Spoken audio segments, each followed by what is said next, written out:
Good afternoon. My name is Edmund Brandt. I know as you're looking at me, you probably think I look pretty good for a man that passed away in 2008. I dug graves here from 1966 until 1975 with the help of my younger son, Neil, and Bob Miners, who's standing right here in front of you.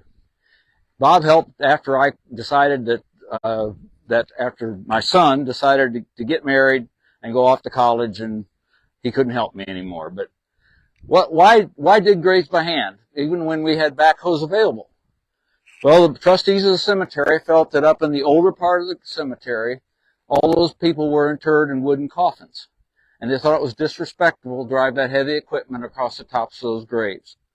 So they approached Dad, my father, approached me in 1965 to see if I wouldn't be interested in digging graves for the cemetery. So since I had a 13-year-old son, I decided it'd be a good job for him. So the two of us started doing it. We dug graves here from 1966 until 1973, and then Bob helped in 1975. Well, how do you dig a grave? First thing, the trustees have to lay out where the grave is. Up in the older section of the cemetery, they used to do it by stepping it off, by each a pace. Today we measure, so that we're much more accurate. But in the old part of the cemetery, they would pace it off. In Illinois, the grave was required to be 108 inches long, 40 inches wide, and 60 inches deep. So how do you start? You start with a sodding spade right here. You take the sod off and you throw it in the front of the trailer. After that, you then usually have a couple pretty good layers of black dirt, which we use for fill, and you'll see it on that grave right there as it's best for grass. You get down past the next two spades, which when you have tough digging, use the shorter one. When the digging is good, like in this end of the cemetery where there's a lot of black dirt, you use the longer one, makes it easier. Every spade you go down, you take this frame, it has to be lowered into the grave. If the sides scrape, you don't have enough room, you have to take this tool here, you scrape the sides off and make it square to make sure that when they lower the vault into the grave, that everything it fits and everything is done proper. You get to the bottom where you only have clay left. You put the clay in the trailer. When we were doing it, my son and I, the church needed additional parking. So we would haul the dirt over with the tractor and fill in the ditch on the east side of where the parking lot is now. We fill it all the way from the church, from where the sidewalk is, where the parsonage used to be, all the way to where it is now. Now we pile it back in the corner there. That's the fill that isn't used when the vault goes into place. A couple of little stories about digging here. Sometimes you run into rocks. You have to use a pick to get the rocks out. In the old part of the cemetery, we were digging a grave up in the north part, and my son and I took the 10 inches of topsoil off, took the sod off, ran immediately into clay. We realized that we were digging where they had filled in the old outhouse pits. People pass away all throughout the year, even in January, when the ground is frozen. So the morticians bring in a grave warmer fired with propane, heat up a space exactly this size, it thaws out the dirt, and we come out and dig the dirt out and haul it away. Now, when we were doing, my son and I, we would take this little wagon home, we'd put it in the barn with the cows to keep it warm so it wouldn't freeze overnight. We bring it back here after the service, and we fill the grave in. After you take the first two, the nice spades with the dirt like we're using there, you'd lay it on boards so that when the vault comes, the vault covers the top and you don't have to see it. Another little story. We were digging a grave up in that section there. A thunderstorm came. We came back the next morning of the service. The grave was completely full of water. So we had to get a pump. We pumped the water out. Everything was fine. The service went fine. Up in the older part of the cemetery, I talked about how they would step off where the graves were. This is not an exact science up there. We were digging a grave up in that northwest corner of the cemetery. We got down to the last spade, which is the 60-inch level. My son and I were in the bottom of the grave, and the north wall of the grave collapsed. And we had a view of the occupant right next door. So things can happen. But we tried to do this service, my son and I, with reverence and respect for the people who were being buried here. Thank you for coming today.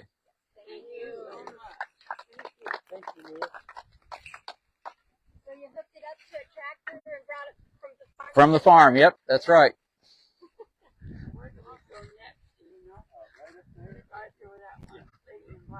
Yeah. Yep. The stage of the hole. Pardon? The stage of that's open. Oh, this is what they call a skeleton spade. Is that for clay? Yes. Yep.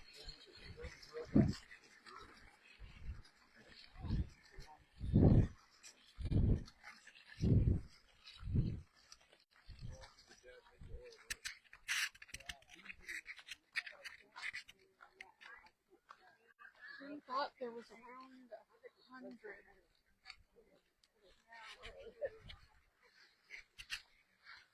Then we need to pass it to her.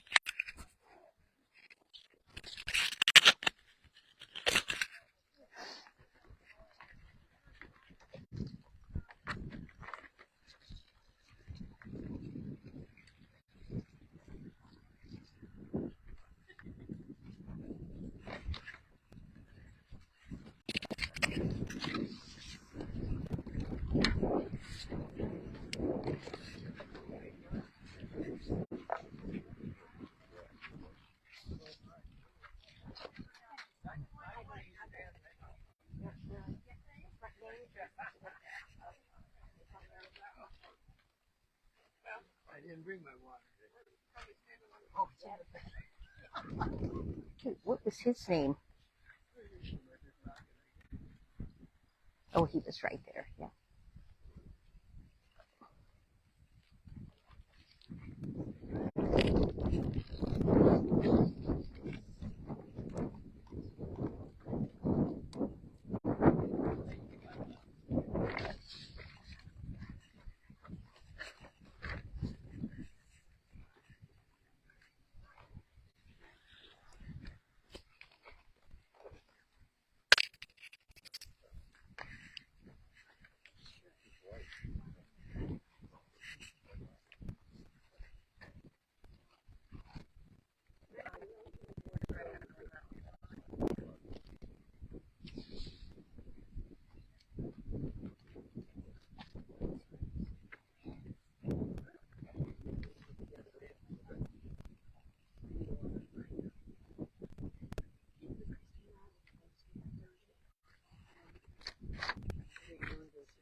Good afternoon. Thank you for visiting. It is April 1984. I just recently joined my husband and my daughters here at St. John's Cemetery. I had a long and interesting life. I certainly had a lot of tragedy, but I had a lot of joy as well. Do you have a minute? I'd like to tell you about it. My name is Gertrude Augusta Stube Hermann Brucker. I was born in the Posen province of Germany in 1890. That's where I met my first husband.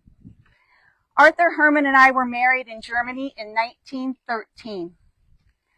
Our daughter Ermegard was born in Germany January 1914, and we immigrated to this country in May of that same year. First to Lexington, and then to Anchor Township. My Arthur, he worked for Henry Brandt and then John Stroh. My daughter Gertrude was born in 1915 and Irene in 1917. The Spanish flu arrived in McLean County in 1918. We were able to stay healthy and avoid the flu until it had almost run its course. But in January of 1920, everything changed for us. My youngest daughter, Irene, She died January 21st. She was just 2 years, 5 months, and 6 days old. My husband, Arthur, he died just 12 days later. And on the following day, my oldest daughter, Irmgard, died. She was just 6 years old. Arthur died of pneumonia, which was a common side effect of the Spanish flu. I was just 29 years old, a widow, and I had only lived in the United States for about 5 years. And I had 5-year-old Gertrude to raise by myself. About 5 years later, I married John Brooker, and we were very happy together until 1951 when he passed. He had 3 daughters from a previous marriage. And when I died at the age of 82 in Gibson City, I was survived by 2 of his children and my daughter Gertrude. I died April 1st, 1984. While Gertrude wasn't buried in this cemetery, I'd still like for you to meet her. Hello, my name is Gertrude Herman Modal. I was the second daughter born to Arthur and Augusta Herman in 1915. I was a 5.5-year-old alone with my mother, losing my siblings. I married Adolph Modal February 1st, 1966, and he did not have it. And together we did not have any children. Together we founded the Modal Scott Incorporated in Bloomington. We traveled throughout the U.S. and wintered in Mesa, Arizona. Adolph died June 28, 1981. I was a very active member of St. John's Lutheran Church in Bloomington, where I volunteered on the Welcome Committee. I was on the Broman Foundation Board, the Home Sweet Home Board, the Women's Club, and I was a member of Wesleyan's President's Club and William McDowell Dyer's Fellowship at Illinois Wesleyan. Adolph and I attended many functions and events at Illinois Wesleyan University. I was confirmed here at St. John's Lutheran in 1929. Elmo Miners was in my confirmation class. After his wife passed, year 2000, we reconnected and we enjoyed traveling and dining out. I enjoyed playing bridge and gin rummy. After Elmo left his home in Anchor and moved to the Luther Oaks in Bloomington, Elmo and I would very often meet around 4 o'clock in the afternoon for a competitive game of gin rummy while sipping on Mogan David wine. I think I won most of the games, and if any of you knew Elmo, he did not like to lose. Elmo passed at the age of 95 on his mother's birthday, August 25th, 2009. I died June 25th, 2013 at the age of 97, although I was not buried here at St. John's. As you know, my family was 2 sisters and my parents. I bequeathed a financial gift to the church, which assisted the church in restoring the beautiful stained glass windows that we have that were completed in 2023. And the gift will benefit St. John's for many years to come.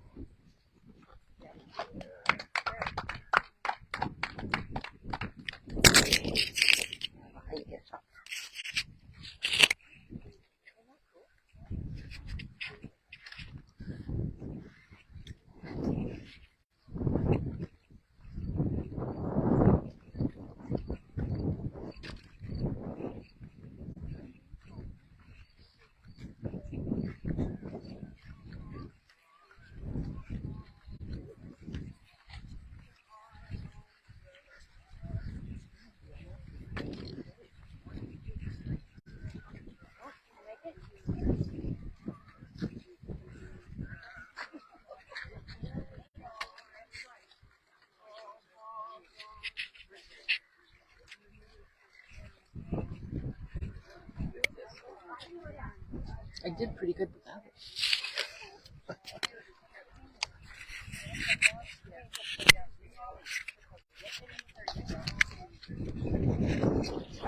Hello. Yeah. Have a seat right there.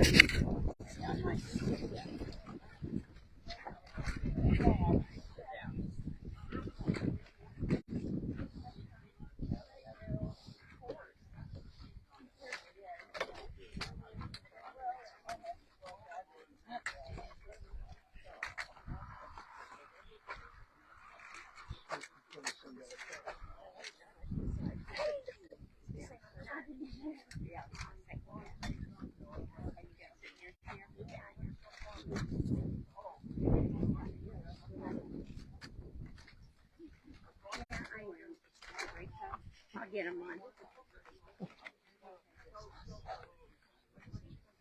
I have one brake that works and one that doesn't.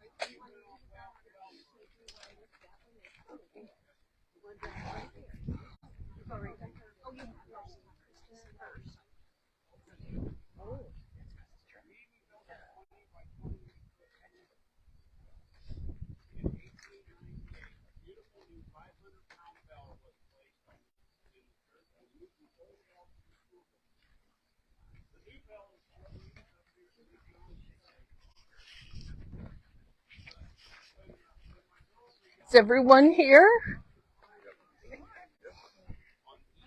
What are all of you people doing out here on a hot day? I come here often just to remember the past. My name is Emily Bertha Augusta Hornke Stroh.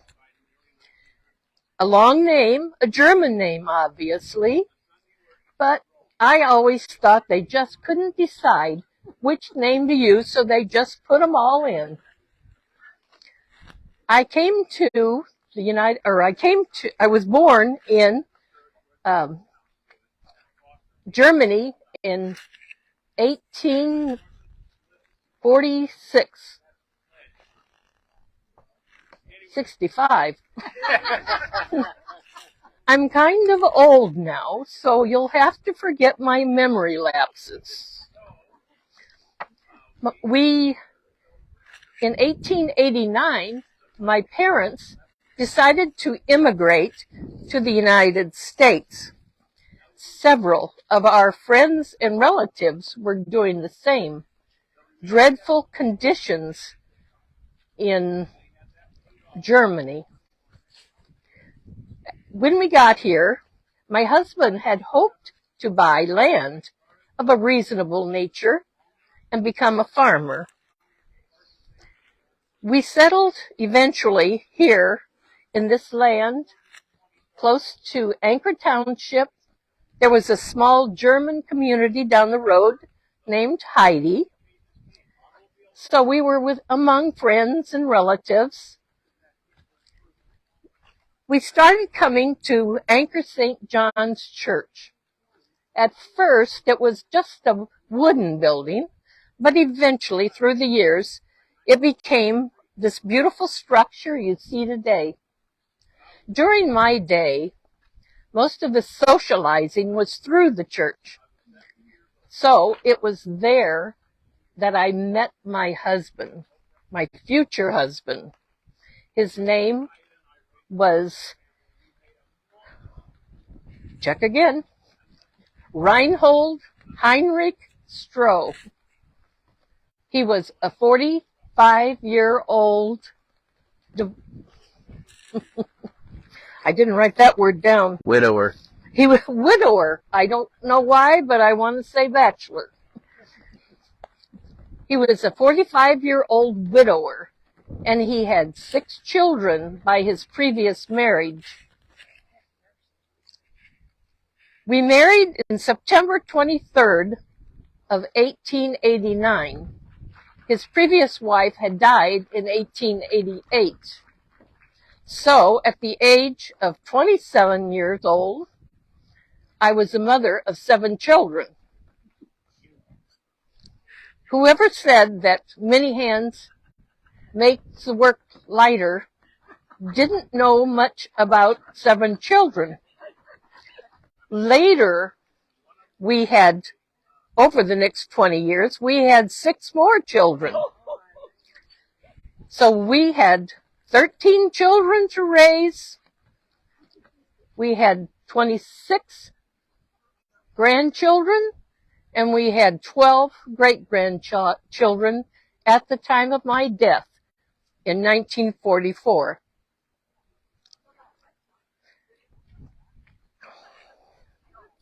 I think I'll rock a minute. 6 of my children are buried in this cemetery. My son, Wilhelm, was buried next to Henry and I.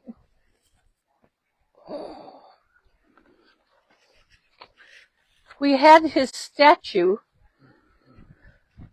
engraved in German and in English. It says, "Rest, rest, dear heart, from all griefs and aches and pains. Rest, dear brother, beloved, until we meet again." He was a fine young man. He was in the army, only 27 years old, when he was waiting to be shipped off to the front in France. He was so excited, but it wasn't to be. He succumbed to the Spanish flu. They called us to come get him, but he had passed before we got there. So we brought him back here to St. John's. This was his home. We also had this beautiful angel made for him. It was to look after him and also as a living, not a living, but as a something to look forward to when they get to heaven also. She's so beautiful. I hope before you leave, you'll walk around and look at her.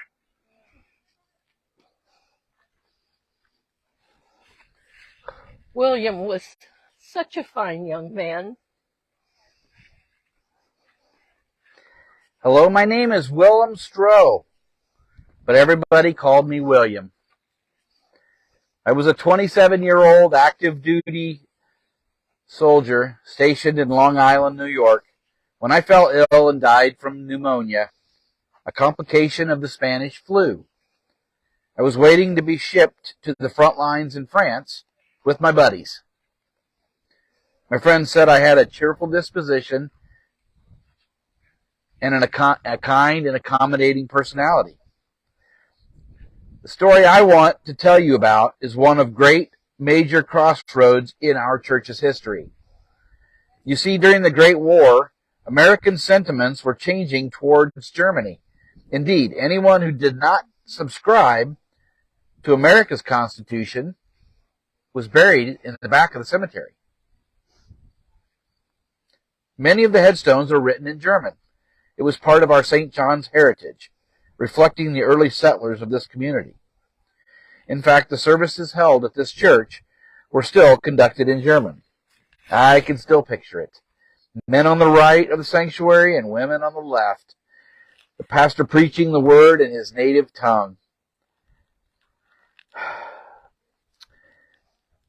It was June 23rd, I think, of 1918. Tensions were running high as American service casualties were mounting. Several of my fellow soldiers and I were preparing to ship off to war, and the church was holding a special communion service for us when a mob of more than 300 people from the surrounding communities marched on the church with torches in hand. They gathered all our German hymnals and Bibles and put them in a pile and threatened to burn the church down unless we ceased the practice of conducting our services in German and only do it in English. The church immediately complied. They did, however, save one Sunday each month as a German service. This practice continued for about 20 more years. There are still some German writings in the church, which reminds us of our proud heritage.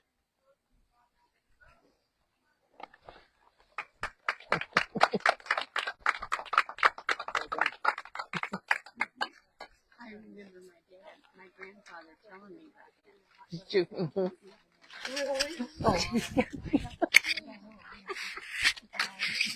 Yeah. Check out the angel. No, I'm good.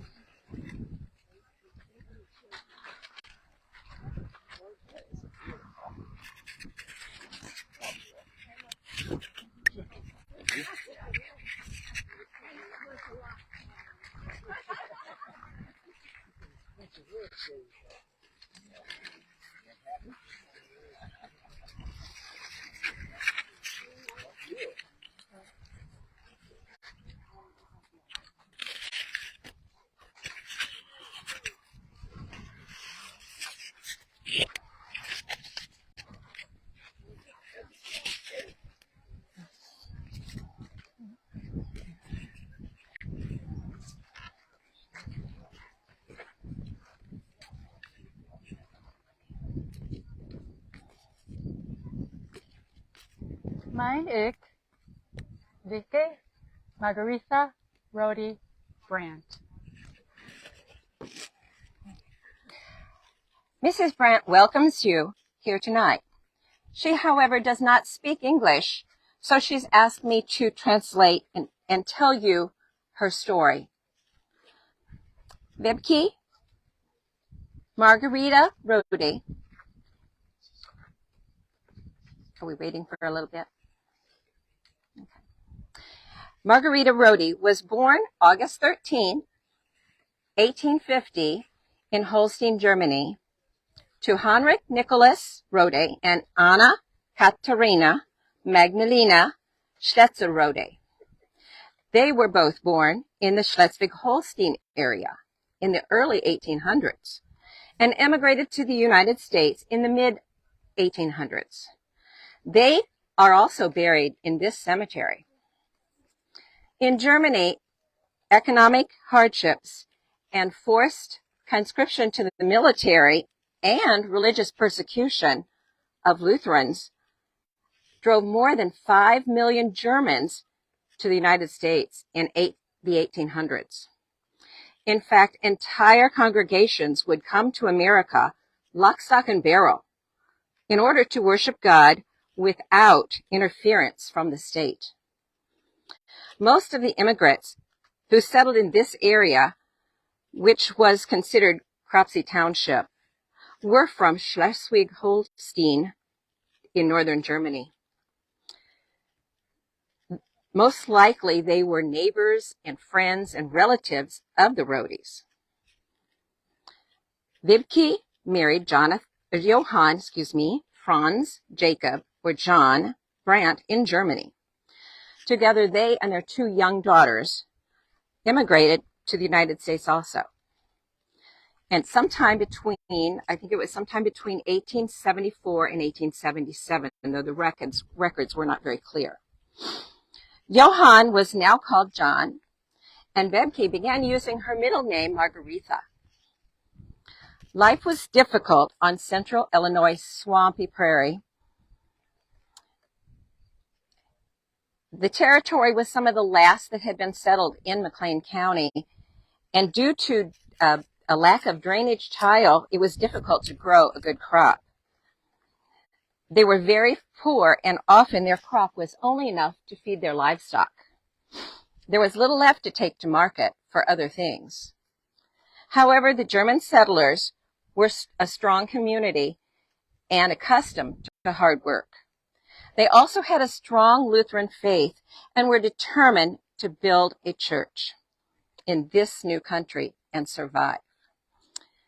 Margarita's husband, John, her father, Henry Rode, and 3 brothers, Remer, Jacob, and John, as well as brother-in-law Henry Simpson, were 6 of the 24 men who organized St. John's Lutheran Church in Anchor, Illinois, on October 28, 1877.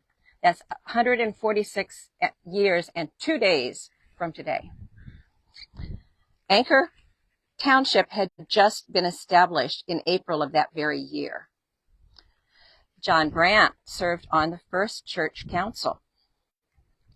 The Brandts were blessed with 2 more children, Emma in 1878 and Jacob Henry in 1879. Tragically, this is where the story ends for Vibke Margarita Rode Brandt, who died on December 13, 1879, just 3 months after her last child was born. Okay. She wants me to remind you that she was the very first person who was buried in St. John's New Cemetery. John was left with 4 children to raise, 4 very small children. But he quickly remarried. He had no other children with his new wife. And when he retired from farming southwest of Sibley, his daughter Emma Brant Weavers took over the farm. Is that good? Don't. Okay. Mrs. Brant thanks you for coming and listening to her story. Go in peace. Guten Tag.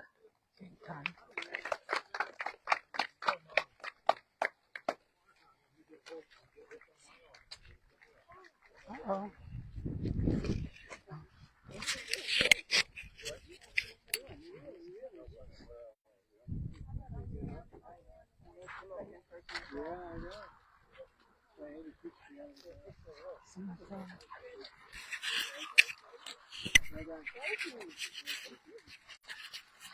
Starting their camera from wheels, stray wheels.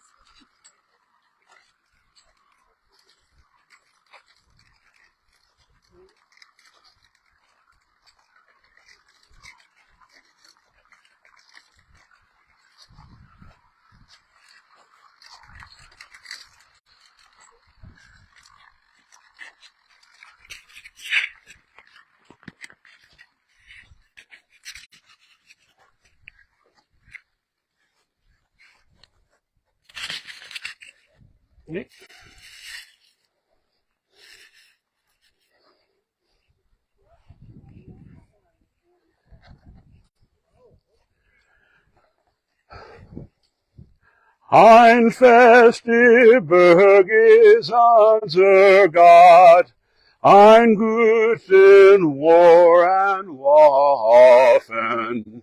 Hilft und freut uns alle not, da unser Des hat betroffen,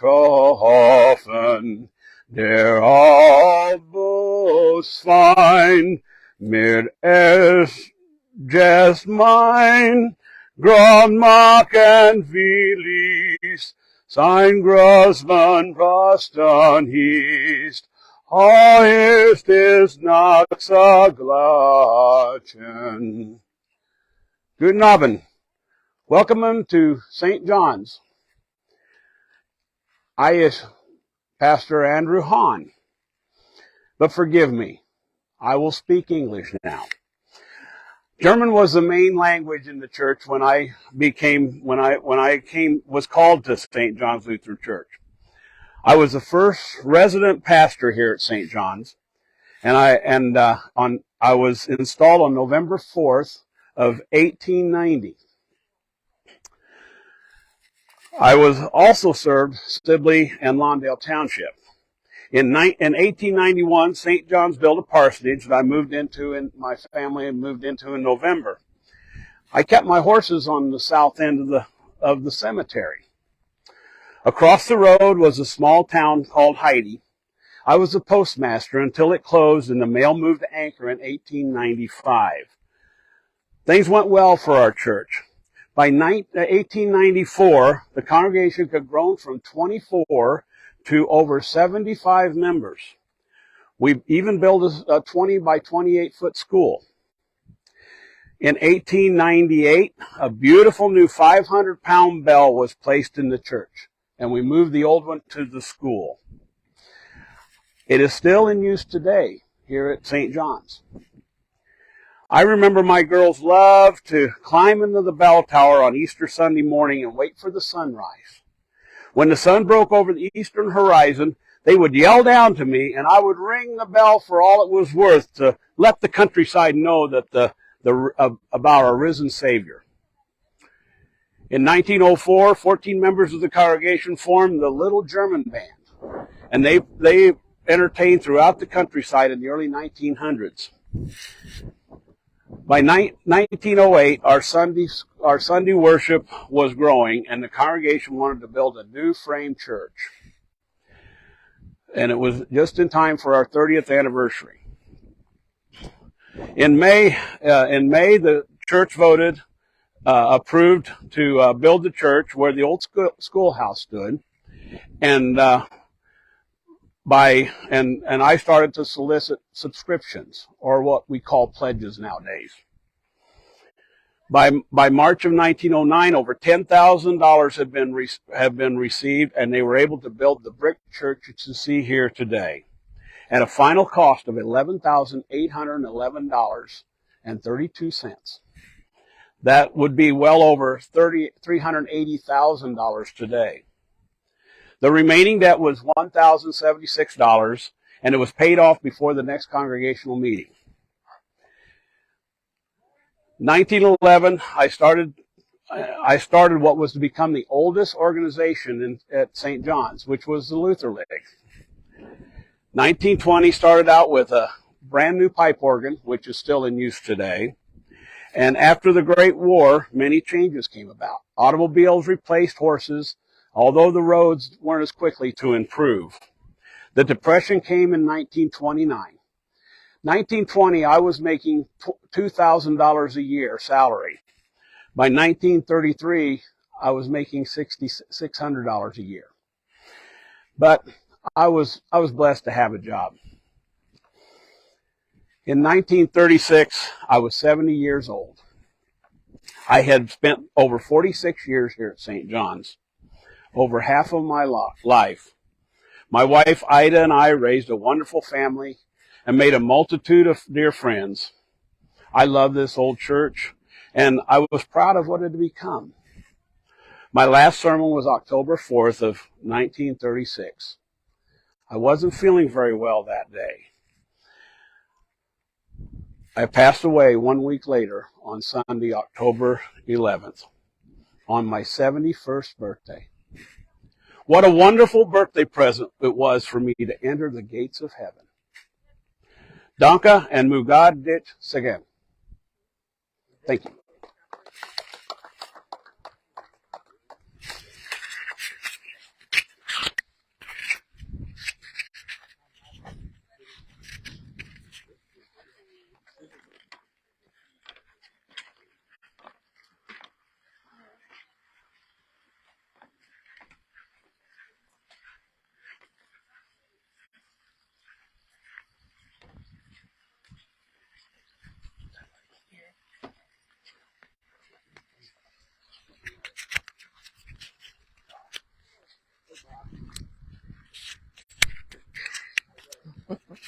You didn't pinch me.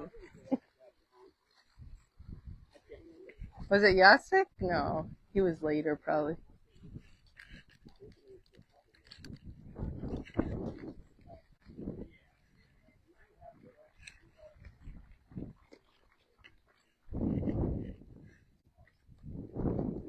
Want me to come forward? Right here.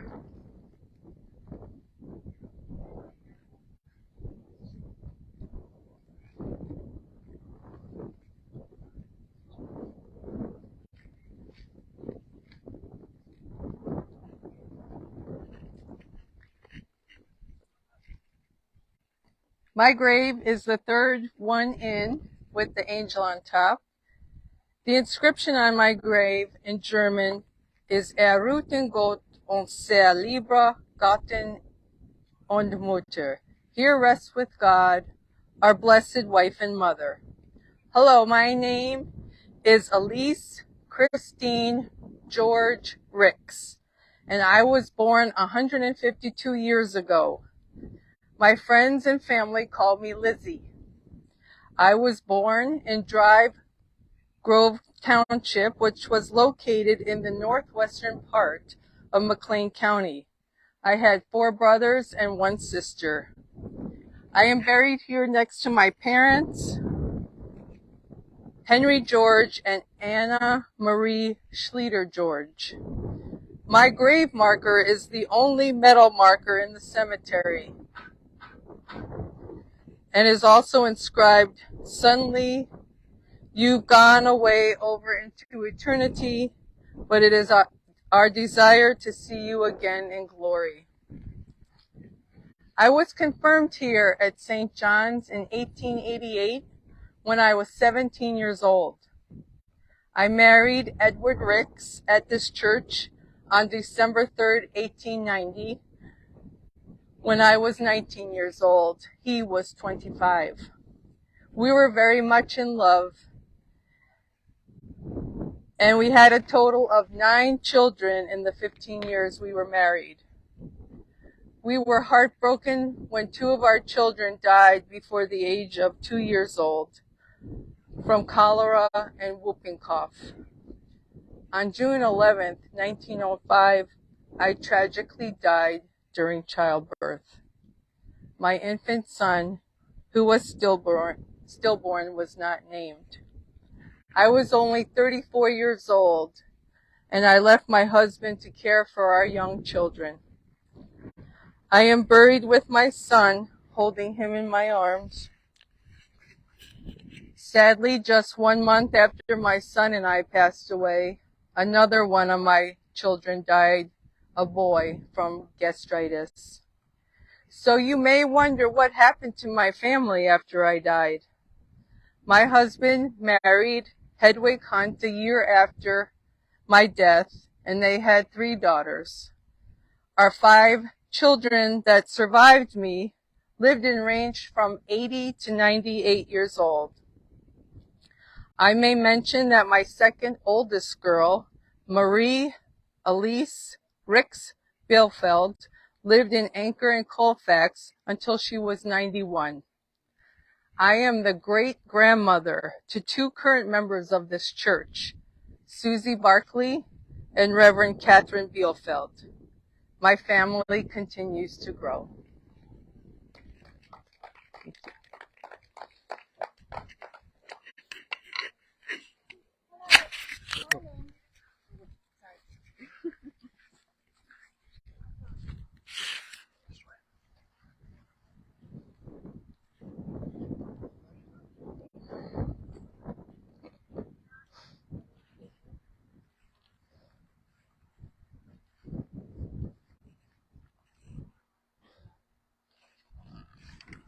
Hello, my name is Myrtle Bielfeld. You might know my son Don, or Diz as he is better known. He's the oldest citizen of Anchor. My twin girls are buried right over there. You see, it was the weekend, and I was hurrying with chores in the morning. Well, as much as you can hurry when you're 7 months pregnant with twins. I was feeding the chickens and stumbled and fell right upon my stomach, and it caused me to go into early labor. The girls came 2 months early. They were born on that Sunday, Mother's Day of 1931. Charlene Rose was stillborn. Charmaine Joyce lived 1 day, long enough to be baptized right here in this church, before she too went on to be with her sister in heaven. Diz was just 1 year old. When I passed away at the ripe old age of 92, I had 5 children, 14 grandchildren, and 8 great-grandchildren. Thank you. That was my aunt. What stone that you're talking? I didn't know where it was at. There, you see those 2 mums that are way down there? Way down there? Way down there in the middle, yep. Okay. Those 2 mums. Okay. I didn't. My mom and dad are buried here, and I Yep. never knew where the twins were. Yep. Yeah.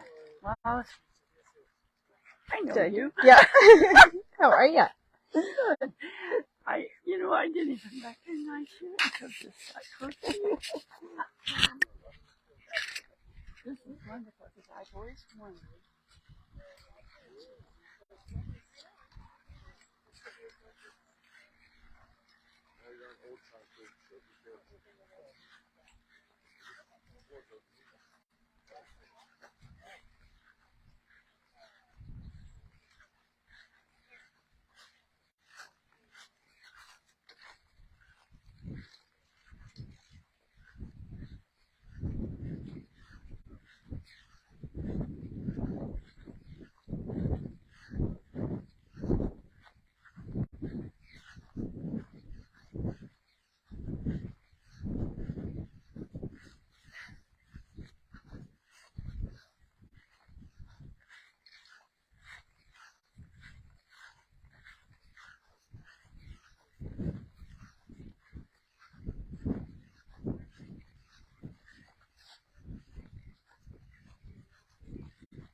get it?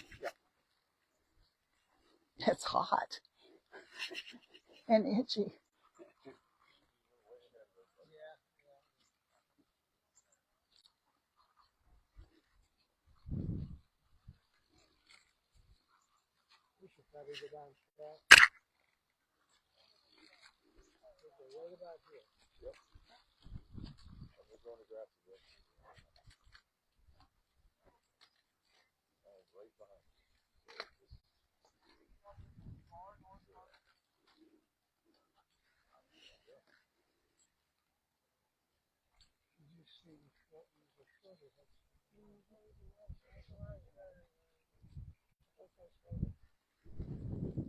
Hi, everybody.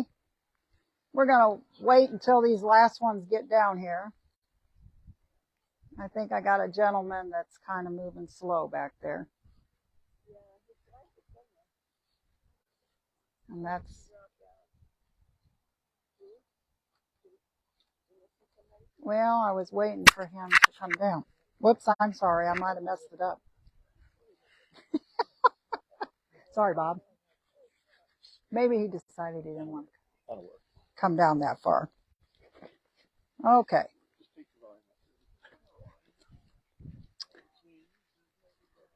Welcome, everybody, on this hot day.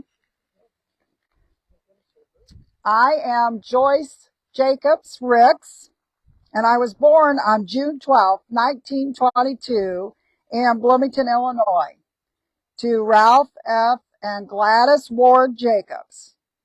I married Lyle Edward Ricks in Bloomington on October 17, 1948. He was the son of Fred and Emma Friday Ricks. You may have known him as Gagey Ricks. He passed away after me, much after me, on June 14th in 2007, at the age of 89. We had one son, Stephen Ricks, and he lives in Cottage Grove, Wisconsin. I have 3 grandchildren, Melinda Westfall, Julie Ricks, and Ann Ricks. At the time of my death, I had one great-grandson, Caden Westfall. I was confirmed here at St. John's Lutheran Church, Anchor, Illinois, in 1949.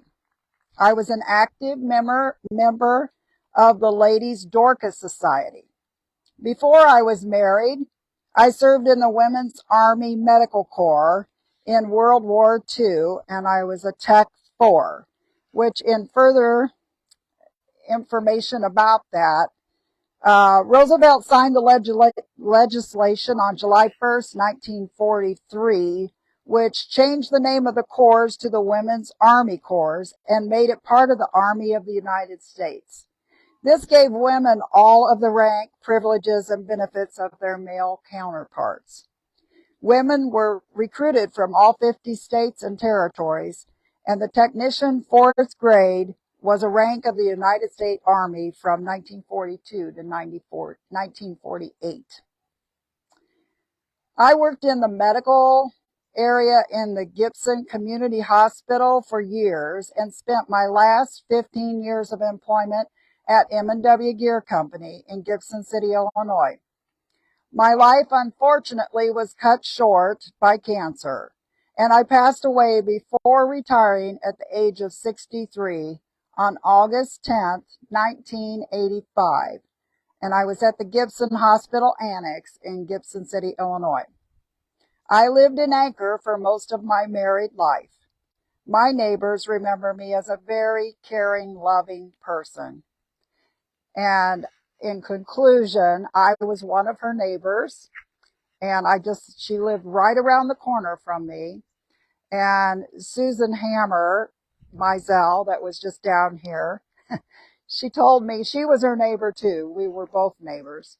She said when she ran away from home one time, she went to Joyce's house. And that's how we all were. We all loved her.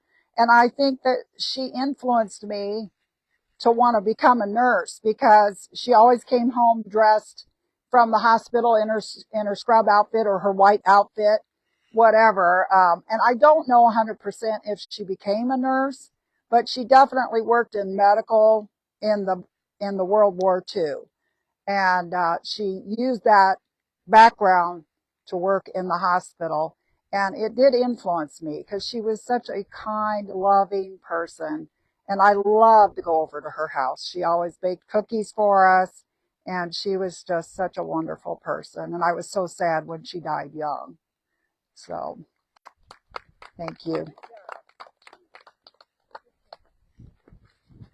Oh,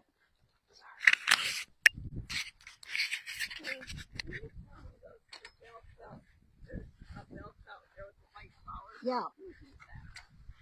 I think I know, but I'm going to.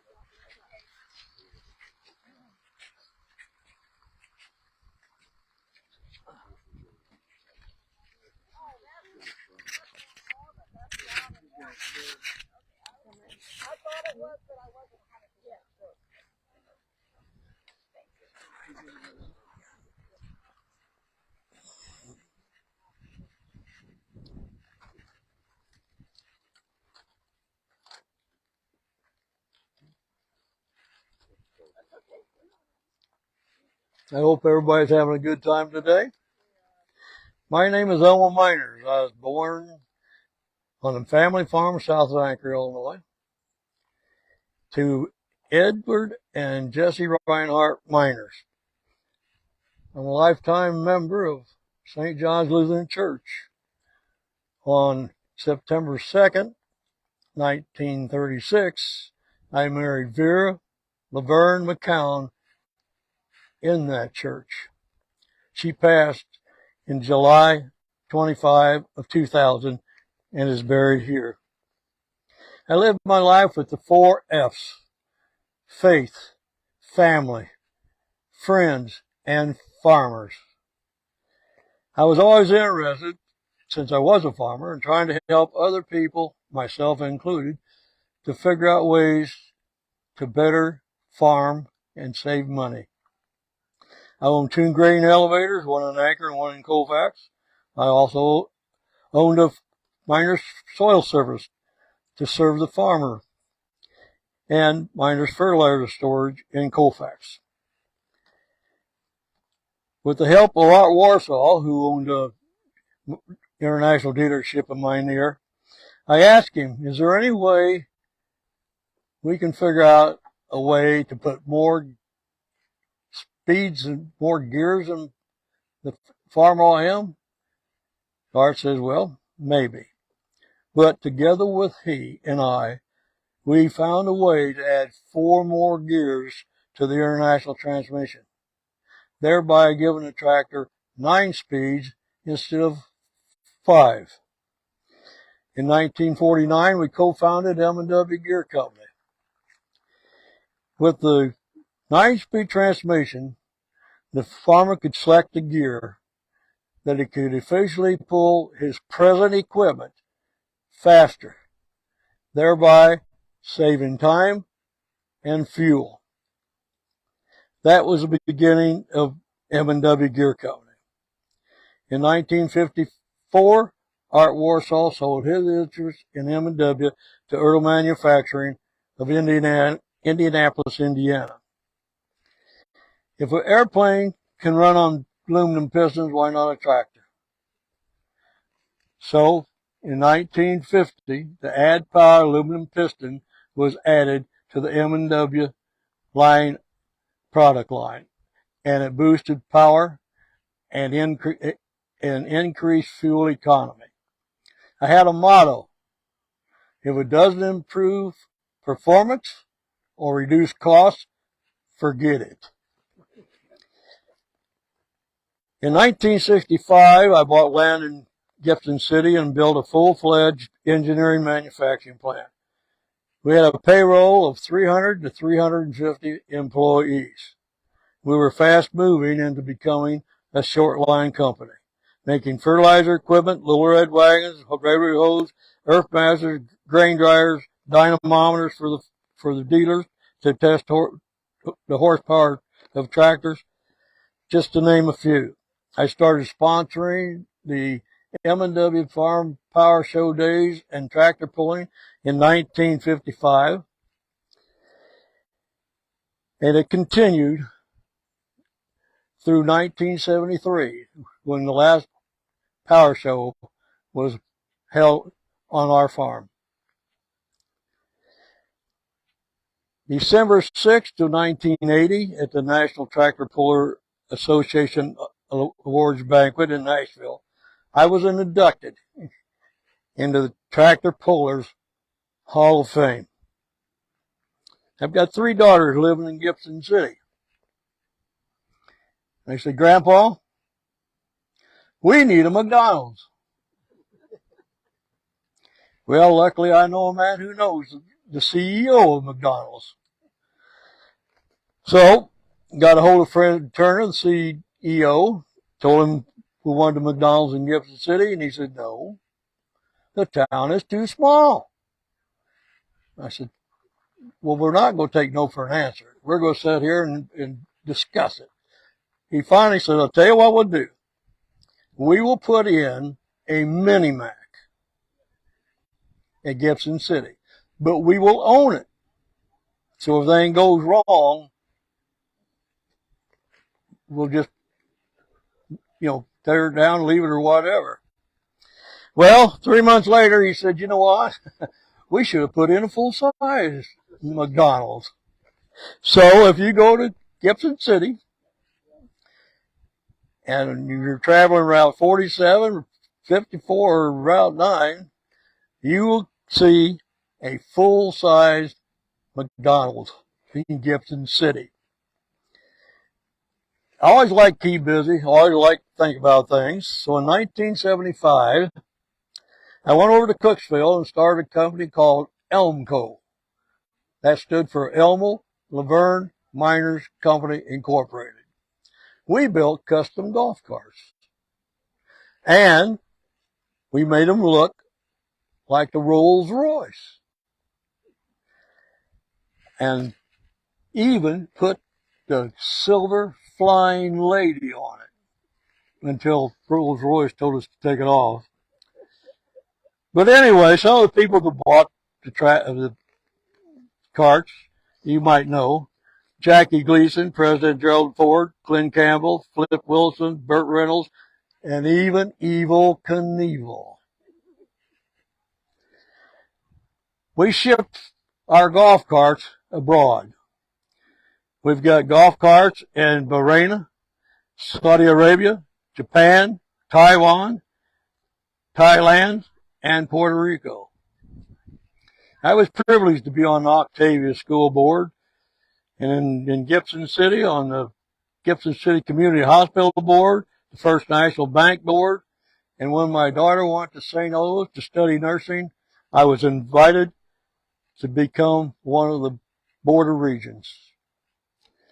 I also served FEMA, that's Farm Equipment Manufacturers Association, as its president for 1 year.